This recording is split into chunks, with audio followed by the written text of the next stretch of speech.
Hello, my name is Kathy Alkane. I'm Senior Manager of Programs and Interpretation here at Maymont. Welcome to the virtual tour.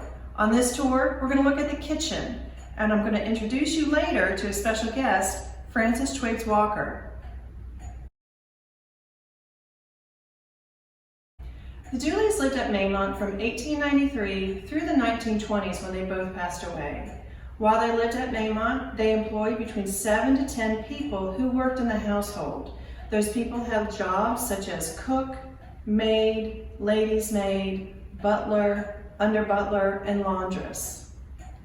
When Mrs. Dooley passed away, in her will, she included the last 6 people who worked in the house. And because she included those 6 people, which she gave a little bit of money to, we were able to find the descendants of those 6 people, and through the research we were able to expand the number of people we knew who worked in the household with biographical information to over 30 people who worked in the house from 1893 through the 1920s.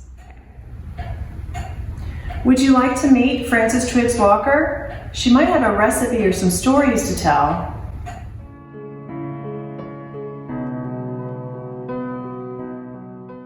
Oh, you want to ask me some questions and know about me and below stairs? Well, I got a little bit of time to talk to you. I'm Frances Walker, and I spend most of my days in my kitchen. Lord, I said my kitchen, didn't I? The kitchen belonged to the Dooleys, but I can't remember the last time Mr. or Mrs. Dooley stepped foot in that there kitchen. And there's hardly a time I ain't in that kitchen, so you might as well say that it is my kitchen. You see, I cook for the Dooleys, and their friends, and their family, and their special guests, and the people that work in this fine house. Now, I spend about 10 hours a day in that kitchen, cutting and peeling and cleaning, baking. Now, although I might cook for the Dooleys, I don't like to think of myself as a cook. I cook to earn a paycheck so I can pay my bills, and I do a right good job of it. But first, I'm Frances, a woman, a mother, a friend, a church member who happens to work as a cook. My children, ooh, I got 8 children. And 6 of my 8 children worked in Maymont. That's right, 6 of my 8 children worked right in Maymont. My son Tom, he worked as a butler before he became a soldier. Then he moved on up to Philadelphia. And my girls, Hannah and Frances, they worked in the kitchen in Maymont. And my daughter, Mary, I taught that girl about everything I know in the kitchen. She a fine cook. Got a good job up north.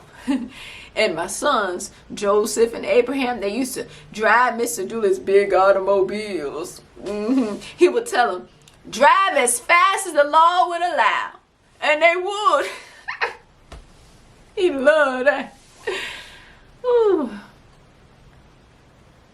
I miss them. When they was growing up,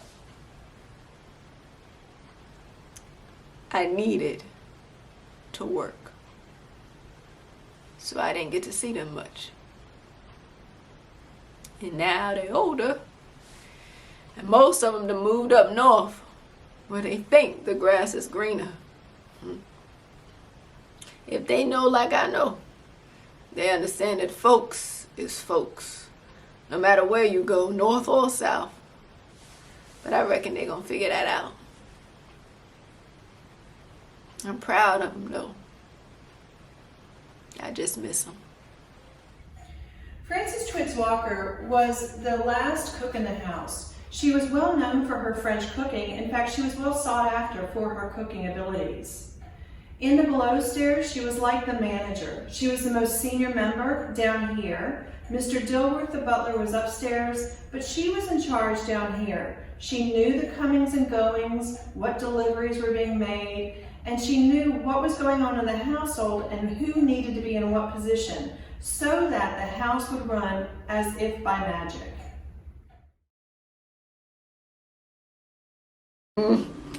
You know, my children and my niece, sometimes they come and see me, and they love seeing Mr. Green Parrot, and they play with that doll, Gloria. My niece Virgie named her that. And I remember one day, Virgie came to see me, and I was so happy to see her. And she was playing with the Gloria, and I was cooking and looking on at her. Then I got notice that Miss Dooley needed to see me, so I had to go upstairs. But before I went upstairs, I changed my apron because I had a dirty apron on. I wanted to make sure I had a clean one on, fixed up my hair, making sure I looked presentable. Run upstairs. I was moving so fast. I didn't realize that Virgie had followed me up there. Lord. I'm in the doorway talking to Miss Dooley, and here is Virgie. But Miss Dooley didn't seem to mind. She was real kind to her. And she said something that she thought was nice. She said, "When you grow up, I hope that you become a good cook like your Aunt Frances." Before I knew it, I had my hands on my hip, and I said, "I don't want her to be a cook." Real stern like. Miss Dooley was surprised, and so was I. Miss Dooley ain't mean no harm. It's just that Virgie is smart. And I didn't want her to think that she had to become a cook like me. She could do anything that she wanted to. You know, children, it matters when you speak up for them. And at that moment, I wanted her to know that I believed in her. And she could do anything. So yeah, I got a lot of stories from below stairs. But I can't tell you all those stories right now. So if you want to hear some more stories, come and see me. You know I got a 10-hour work day. And before I know it, it's going to be time to start that day all over again. So next time you want to hear some stories, come on by to the kitchen. I'll have a story for you. And maybe some cake too. If you want, I'll put a flower on it.